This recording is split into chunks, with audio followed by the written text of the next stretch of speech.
নমস্কাৰ ছাৰ বাইদেউসকল।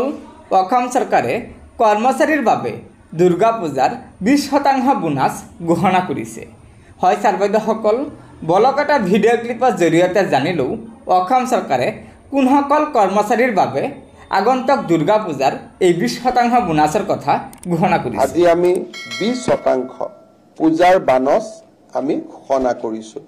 আপোনালোকে জানে যে এতিয়া গোটেইবোৰ বাগিচা আমাৰ লগত নাই, বহুত কেইখন বাগিচা আমি লিজ আউট কৰি দিছোঁ, কিন্তু যি কেইখন বাগিচা আমাৰ লগত আছে আৰু লিজৰ ডিউৰেশ্যন চাই যিটো সময়লৈকে চৰকাৰৰ লগত আছিলে এই গোটেই সময়খিনিৰ কাৰণে আজি আমি 20%